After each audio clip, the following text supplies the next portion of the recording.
Hey there everybody, hope your day is going well. It's your creator with Old School Gaming here, and welcome back to another Thoughtful Thursday. In fact, I'm just waiting for Wildlands Day 14 to render out, and then, there might be some weird cuts as I eventually get around to moving files to where I need them. Anyway, I guess you could say I'm kind of out of ideas for Thoughtful Thursdays for myself, but kinda not, because I do have my own petty revenge story, which I'll be getting to after I read a few off of Reddit. I'm not sure how many. Also, it'll depend on the time, after I finish, reading each story. So, let's get into this one. Petty revenge story, that at least that I'm seeing, is called Entitled Coworker. Many years ago, I used to work at nights and shared a cubicle workspace with someone who worked days. We'll call her Karen. Karen apparently thought the entire cubicle belonged to her and nobody was allowed to sit there. Everything was labeled with her name and she would lock the desk. I had to get a separate file cabinet just so I could store my files and stuff as she was not willing to share. She had little knickknacks, figures all over the desk in inconvenient areas that made it difficult to work, so I'd simply move them to the monitor stand out of the way. I'm short and she's tall. I'd adjust the seat, monitor, and phone to be comfortable. Hated feeling like a little kid with my feet dangling. Yeah, I can kind of understand that, but as a tall person myself, it is kind of annoying to, sit down in a chair and all of a sudden I'm dragging my ass on the ground. But it's not that big of a deal for me to, adjust the seat so that way I'm standing up, adjust the monitor to where it's comfortable for me. So, I can understand the whole, I hate all these little figures around the place, but I'm complaining about how someone else, adjusts it to be comfortable for them. It's not as though they can adjust things to be comfortable for you, because they have a completely different perspective than you do. Okay, moving on with the story. Fast forward a few weeks of doing the routine of moving the figures and adjusting the workspace for my use. I come in and there's an 11 by 14 piece of paper taped to the monitor with an aggressive note. Night person, do not move my stuff. It's not yours to touch, and stop adjusting the seat and monitor because it's not ergonomically correct, blah blah blah. I showed my manager the letter and how the desk was when I came in, then again after adjusting it to my needs. He laughed and said she's crazy. Continue to adjust it to better suit your needs, and she can do the same when she comes in. Yeah, the boss is absolutely correct. If you need to adjust, the seat you're sitting in or the monitors, both probably, then that's each individual person's job because I can't adjust for my shorter coworkers, where the monitor would be comfortable for them. I can only adjust it for myself because I only have my perspective. Anyway, moving on.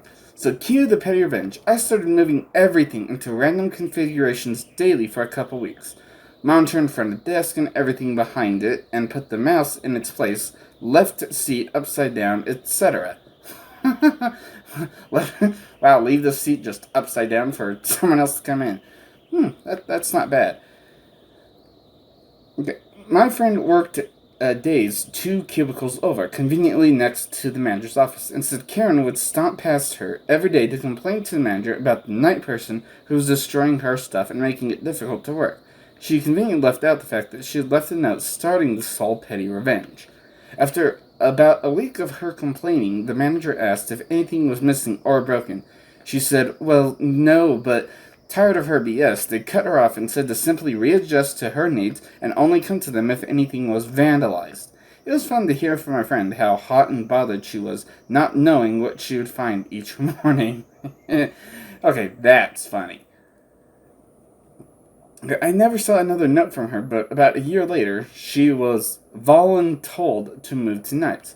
She was telling a few of us about the situation, of course, playing the victim, and asked if we had any idea who it could have been. The cubicle was empty because I had promoted and no longer sat at her desk by this time. Guess she expected the person, me, to get thrown under the bus because the day crew was cutthroat. Little did she know the night crew was ride or die. We all played dumb and started laughing the second she walked outside. No, the cubicle does not belong to you. Others are allowed to use it and adjust items accordingly, you entitled Karen. Yeah, that is absolutely true. I mean, yeah, as I said, sometimes I'll come in after, one of the shorter coworkers, and, I try to sit in, the desk chair, and all of a sudden I'm dragging my ass on the ground. So, it's not that, difficult to, adjust that, and then adjust the monitors to what's comfortable for me. Just as it, shouldn't be too difficult for, the shorter coworkers to adjust what's comfortable for them, because, you know, at the risk of repeating myself, I have my perspective, they have their perspective. You just adjust for your own perspective so that way you can be comfortable during work.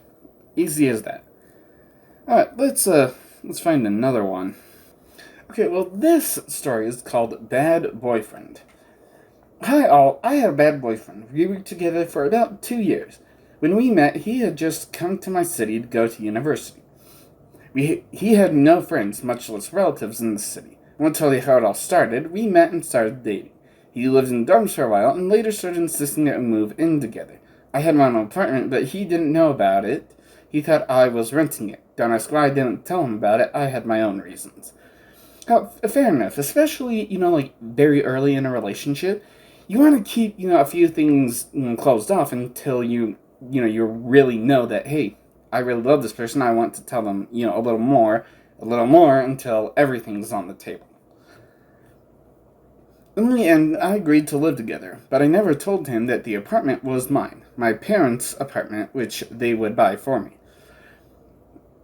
Of course, he as a gentleman offered to pay the rent of the apartment from his purse, but I said that he shouldn't worry and the apartment is paid by my parents. I remind you that the apartment belongs to my parents. He's a little embarrassed, but he was happy that there would be extra money. So after a year and a half of a relationship that seemed good to me, and I always thought that my boyfriend was ready to come to my rescue, I was very wrong. My very distant acquaintance, with whom we communicated once a year, sends me messages that wrote him, my boyfriend. Oh, send me messages that wrote him, my boyfriend. They also rarely communicated. If you need proof, I can discount. There's something similar to this, a shortened version. Okay. My friend, hi, how are you? How's it going with OP? It's going great with OP. I want to break it off, but until I find a place to live, I'll wait. Her parents pay the rent, and it's very convenient. Whoa. What the hell? Why in the hell are you living with someone if you want to break it off, you dipwad? Yeah, okay. Again, this is a shortened version to get the gist. Their dialogue was much longer. Fair enough. After seeing this, I was both sad and hurt, and genuinely disgusted that I spent so much time with such a person who, because of the benefits, can't break up the relationship. I believe that's called a castration? So this is what revenge is all about. I didn't tell him anything when I found out, but a plan matured in my head. A week later, I told him that my parents won't be able to pay the rent for a while. I remind you, it's their apartment. I thought he would confess and tell me that he wanted to break up and just leave. But now he said, I understand if it's temporary. I'm willing to pay the rent for a while. And he paid the rent for 3 months. But in the end, he couldn't stand it and gave away everything. What he wrote to our acquaintance. And the same day, he moved out of my place. You're probably thinking, did she tell him it was her parents' apartment? Of course she did, and his face and all the horrible words he yelled at me were worth it. Awesome. So in the end, you ended up telling him, the truth, and how that's actually a good thing. I mean, wow, what a douche. I mean, why in the hell would you stay with someone if you're wanting to break it off with them? At all. I mean, I can understand, maybe, hey, we're breaking up, one of us sleeps in the bed, one of us sleeps on the couch. Okay, and, it might take a little while to actually find a place, but, I mean, don't just, keep it a secret that, oh, hey, I want to break it off with them, but I don't want to until I can find a place of my own. Wow. What a piece of work. Well done on the petty revenge, though. That was...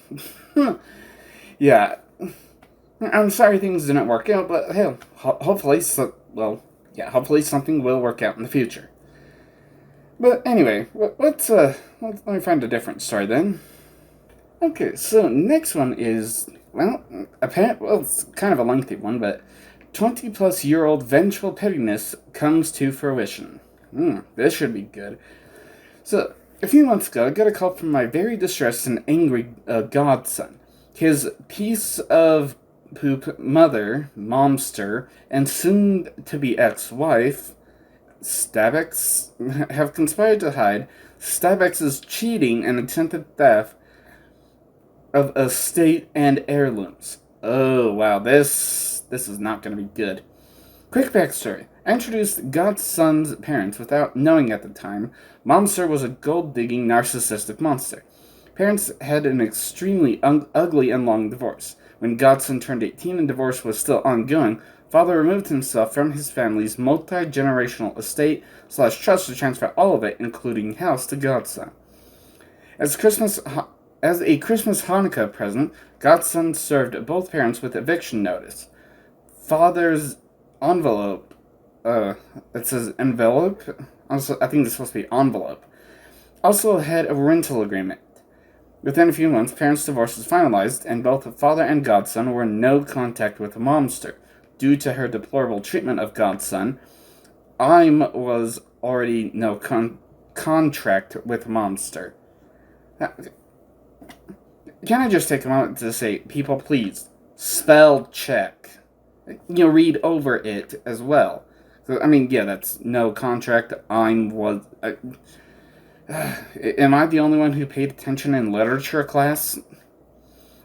Anyway, well, okay. And, sometimes things do, get glossed over, and there are misspellings, words where they're not supposed to be, so... I don't know, because apparently... I see at the end that you did edit it, but you didn't really go through it with a fine-tooth comb, I guess, like I am. But it's just a peeve of mine. Anyway, so after Godson vented about learning Momster and Stabix had been attempting to access the safety deposit boxes at banks and safes within a home with the intention of stealing contents, the final straw was Stabix's flavor of the week, along with the vile pair of women were trying to cut into a safe when Godson got home with their child she'd forgotten to pick up. Stabix and co-conspirators were so involved with the safe break-in that the child was forgotten and Godson was called by school to pick up child. Oh, wow. That is... Wow. I've nearly had a call like that with one of my nephews. I was getting ready to get out when, the ride's here. They were just really late. It's just, gee. And you couldn't call ahead to the school? You couldn't turn on your phone to answer the goddamn call when the school's trying to get a hold of you? Idiot. And anyway, back to this story. Okay, Godson had a inkling of Stabix's infidelity beforehand and had security cameras footage in home, and the doors cameras were backup to estate lawyers. Godson was in the process of drawing up divorce papers due to infidelity and was waiting for the more proof because Godson wanted full custody of their child. Now his child is still a minor, but of the age to choose which parent they want to live with, and wants to stay with Godson and in the home. Stabix gets absolutely no monetary compensation due to infidelity, as the very detailed prenuptial detail. Stabix is pissed, to say the least, and is trying all the dirty games Momster tried all those years ago, plus new games. Wow. Godson is heartbroken because he truly loves Stabix, and his parents' divorce really affected him. He never wanted a repeat of his parents' divorce and didn't want his child to experience what he did. Yeah, I can kind of understand that. Hell, I experienced a divorce, from parents as a child, and it's not a pretty thing. So I can completely understand you don't want your own child to go through that, but then again, staying with a lying, cheating, backstabbing bitch, or getting a divorce. I'd opt for the divorce. So, during one of our last calls, Godson is venting about the newest manipulation of Stabix and Momster, and his child's heartbreak. Yes, they're both in joint and individual therapy. I remembered something about his parents' divorce, a little clause I mentioned to father to add to divorce decree. I never read their paper, and I'm not sure if my little petty addition was actually added. I mentioned to Godson to ask lawyers to research Momster's divorce papers for a conspiracy against the state or something like that. I received a text from Godson. Is this your vengeful petty addition? Followed with an image full of legalese and Momster's signature at the end of paragraph. The legalese basically stating any involvement to acquire trust estate assets will nullify any and all previously incurred monetary compensation received by plaintiff, and all monetary compensation will be refunded to trust/estate with interest at market value. Snicker, snicker. I really am a vindictive and protective godmom. Yes, you are, and I'm actually really liking you for this. I texted back, boo ha ha ha ha. Yep, happy your father was pissed enough to add my pettiness. Yes, Momster got alimony, and yes, she agreed to the stipulation, so yes, Momster's involvement in the attempted theft has caused her to lose alimony, and now must repay all alimony with interest. Nice. I was petty vengeful even then. Cooler minds, father and lawyers prevailed and didn't allow me to card compactor all her belongings into a big cube. So I wanted to get her where she would feel it most. And I'm shocked Godson's big teddy bear of a father really followed through with my addition to the divorce decree. Momster is now crying about her son stealing from her. Stabex isn't fighting the divorce or child custody. Godson and grand godson are planning a summer world tour on Momster's dime. Finally, a new and updated vengeful petty clause is being added to the new divorce papers. Don't hurt my godsons, or I'll come after you. Stabek's email is being bombed with spam mail. Think from me. Whenever I see an email sign up for free information, I use hers. It's a little pettiness and absolutely entertaining for me. Well, that was definitely an entertaining read, I have to say.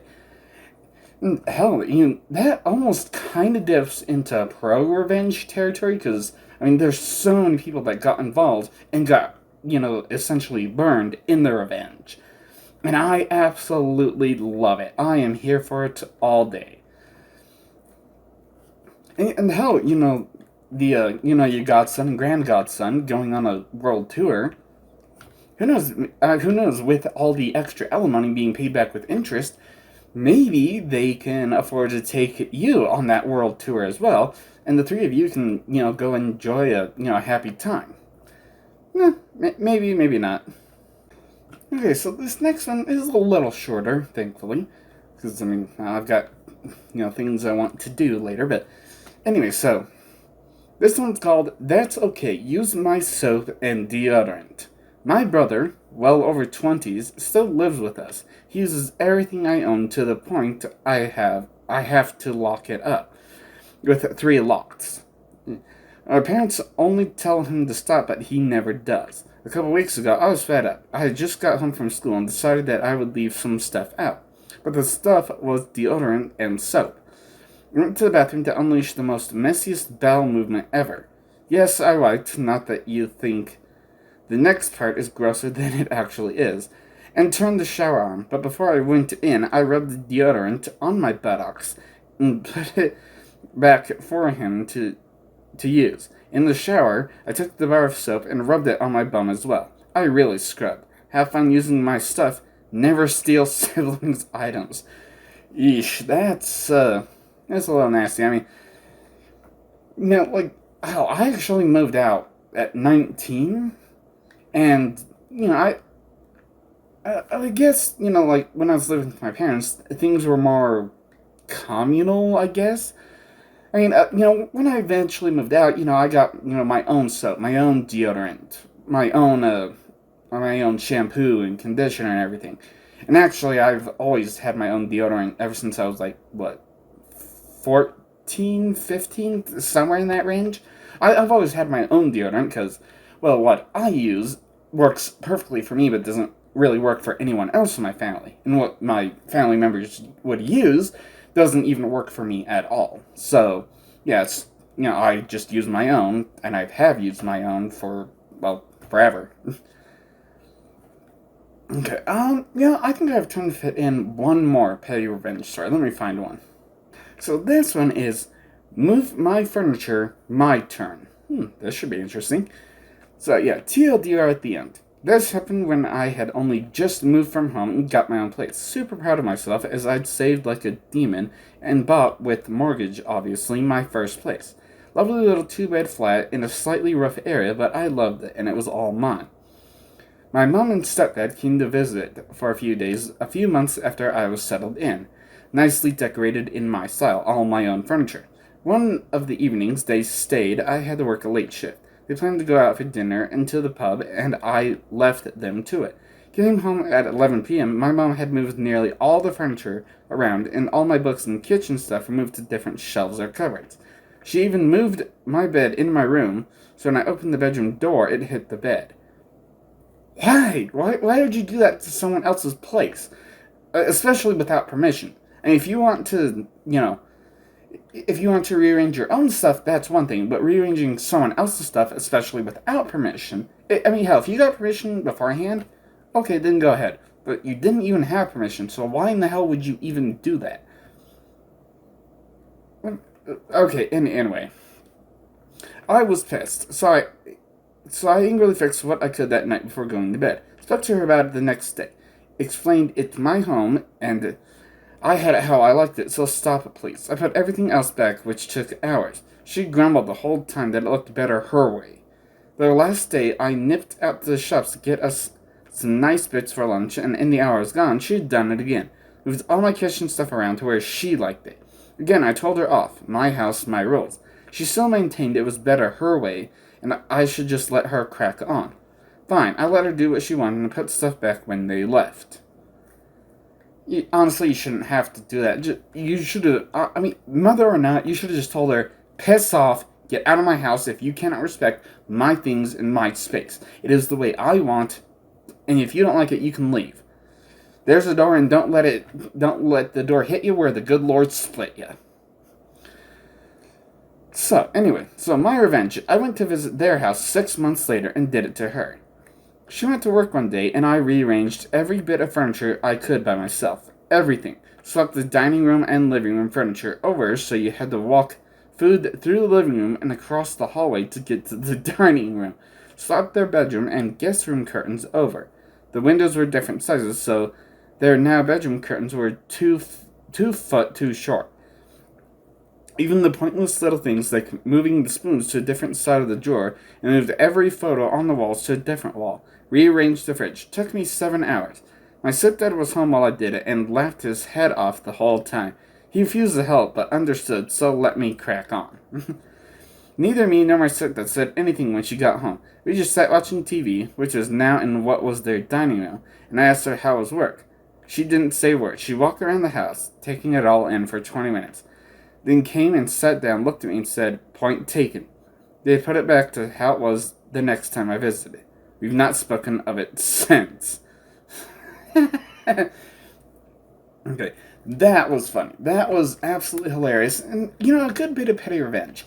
Not too vindictive, just, hey, this is what I'm going to do to you if you're going to do that to me. It's like, hey, maybe it's, like, hey, you like an eye for an eye? Oh, you don't? Then stop touching my crap. Now then, as for my own petty revenge, get ready for a ride, and probably a few cuts, as sometimes moving files definitely takes a few minutes, and I kind of want to get things done as good as I can. Anyway, so, and I'm not going to post this on the Petty Revenge subreddit, but, I'll just tell the story here. And then you guys can judge me down in the comments section of this video rather than over on Reddit. So, yeah, now, technically, what I did was illegal. However, the statute of limitations has, long since expired. How this took place, I really can't narrow it down. Sometime in 2008, 2009, I can't quite narrow it down too much further than that, but I'm sure if I sat down and really thought about exactly when this happened, I might be able to come up with at least a month, but I'm not gonna do that. It's not exactly a happy time of my life, obviously, with petty revenge. So, well, let's see. You have the time period, so the location was a local pizza joint. I mean, actually, it was so local that there was absolutely no delivery. I mean, I had to deal with quite a few phone calls of people just whining and bitching. Just, what do you mean there's no delivery? I mean, there's no delivery, so shut up. Well, I didn't say that, but, I really wanted to. And I can't really name the place because, I mean, hell, not only was it local, the place, at least at that particular location, is shut down. And last time I drove by there, I was detoured by some road work. Otherwise, there's no way in hell I would have driven down that road. But the last time I drove down there, someone else had completely taken over the place. So they could have moved, or they could have just shut down and liquidated everything and sold it to someone else. Oh yeah, and as for this, I honestly didn't even know there was a pizza joint movie until I was trying to look up a picture to put to represent pizza joint. Okay, so now with the time period and the location, well, the cast.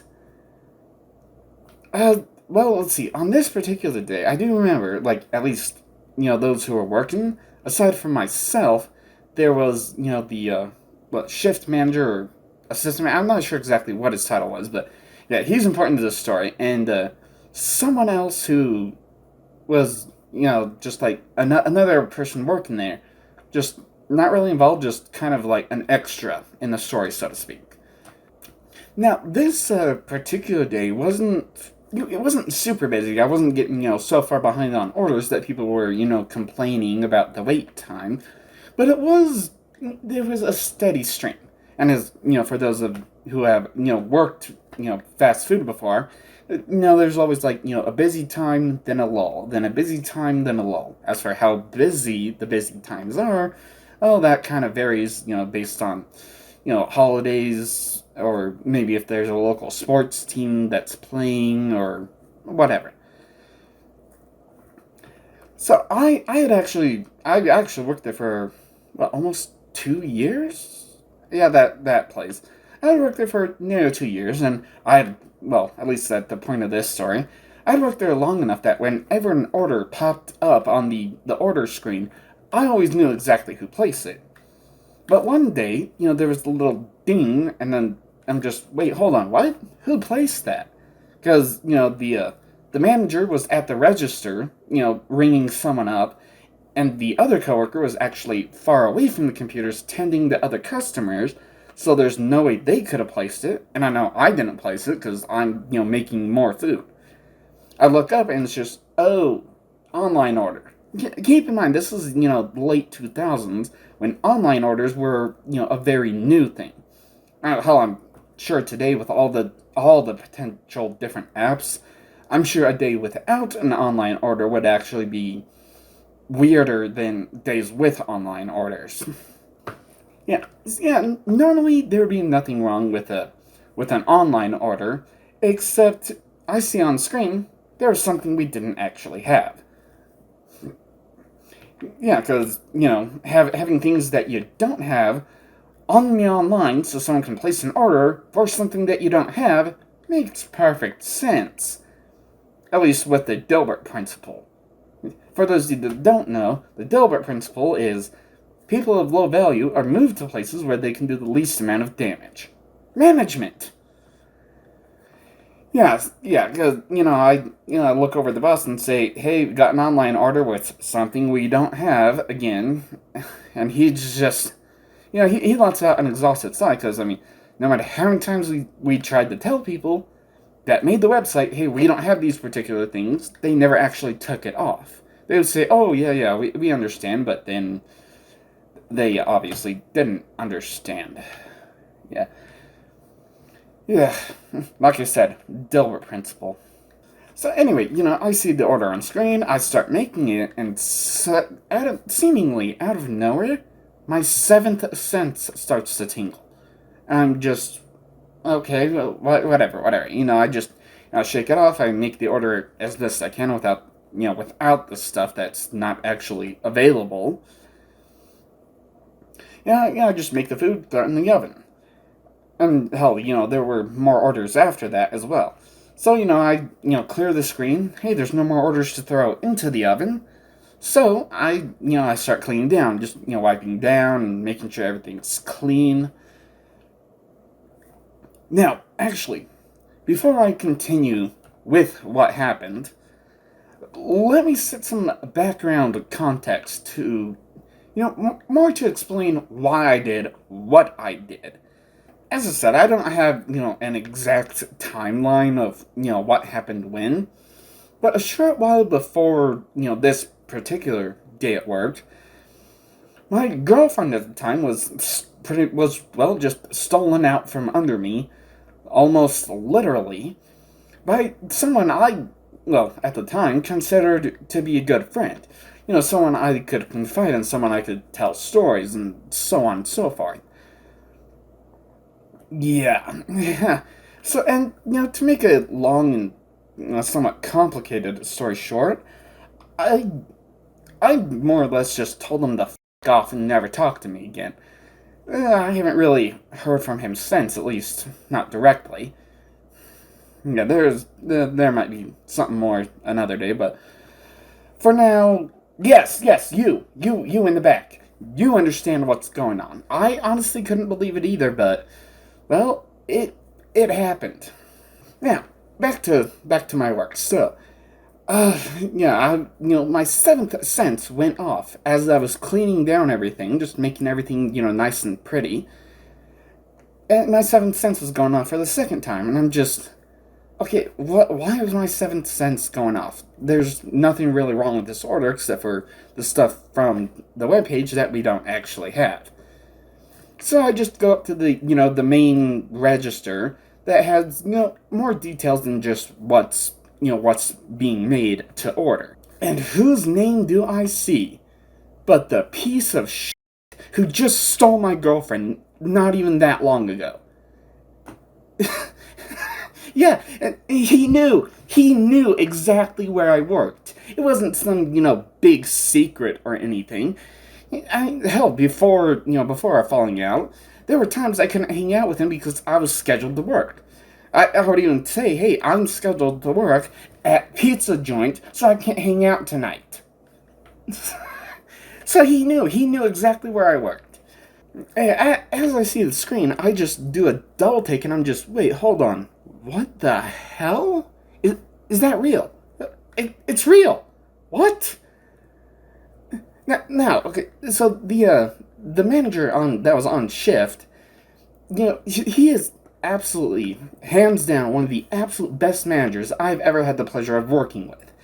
And, he already knew of, the story of, well, my now ex and all that.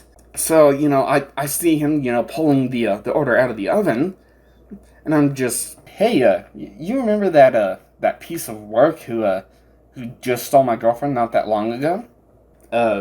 Yeah. Now, he's probably wondering, why am I bringing this up again? Because, it had been a little while. That online order is his. Wait, well, are you serious?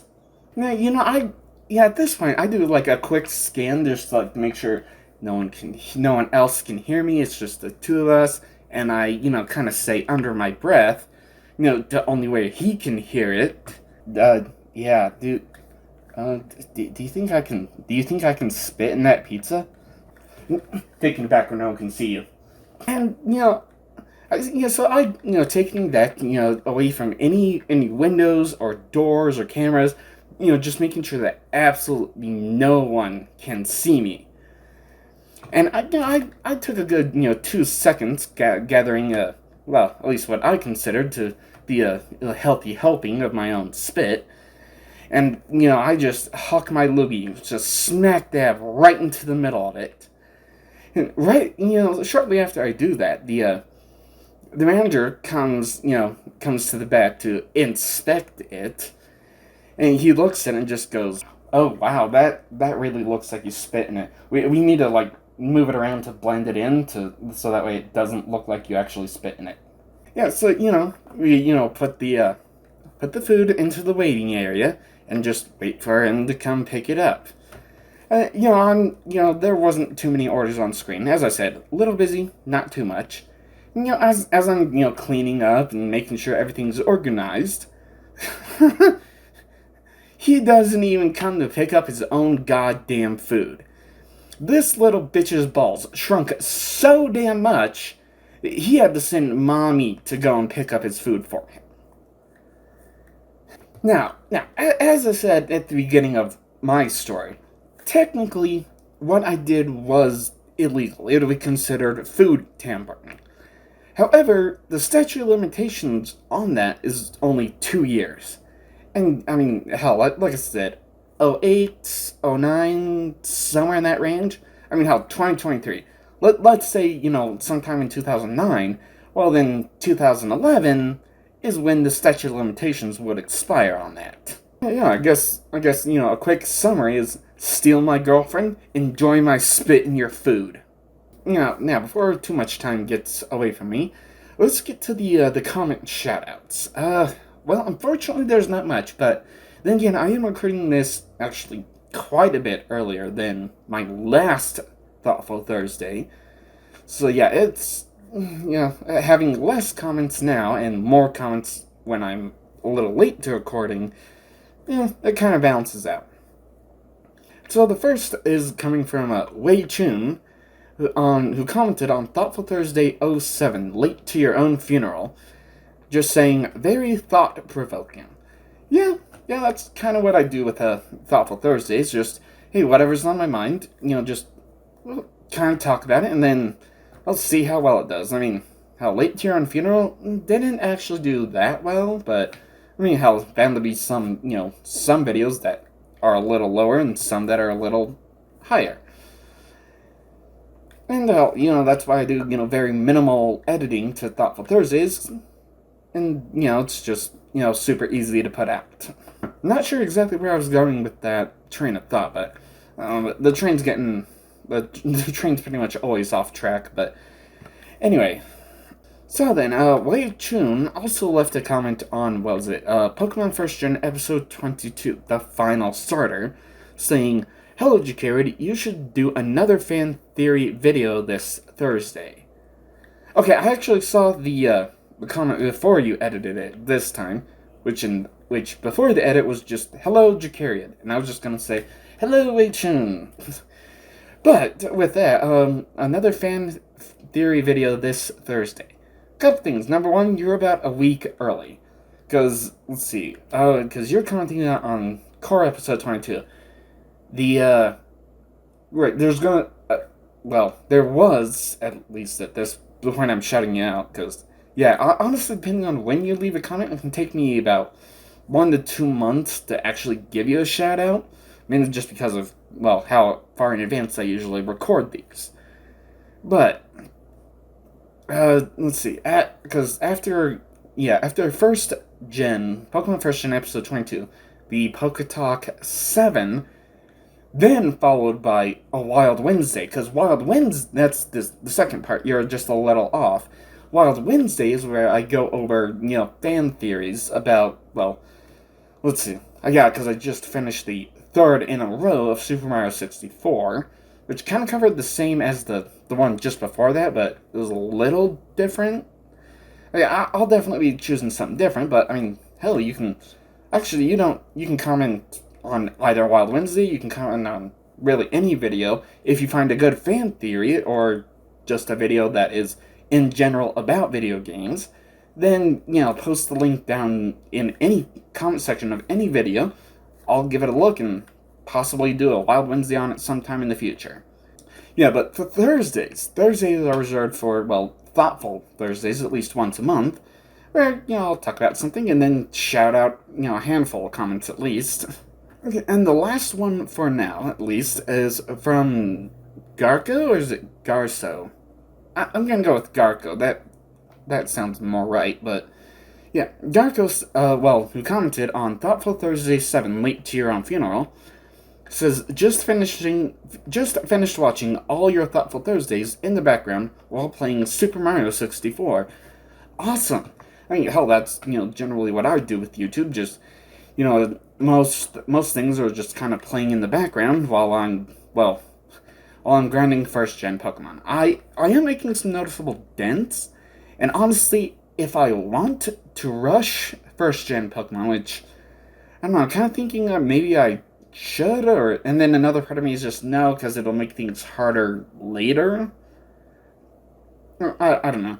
Honestly, if I decide, or I shouldn't say if, whether I decide to rush or not, I will be talking about that in PokeTalk 20, because that's the next one I'll be recording after I at least get moving along. Yeah, as I said, that's all the comments this time around. Well, who knows? Maybe by what? Because this is going to be number 9. Maybe by Thoughtful Thursday 10, I'll have a whole bunch of more comments to shout out. Because I mean, hell, I have what, 27 subscribers?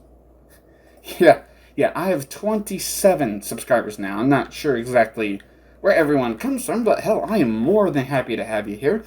And I hope you stick around for, well, a while, because, yeah, I mean, hell, just Pokemon alone, first-gen Pokemon alone, there's a long ways to go yet.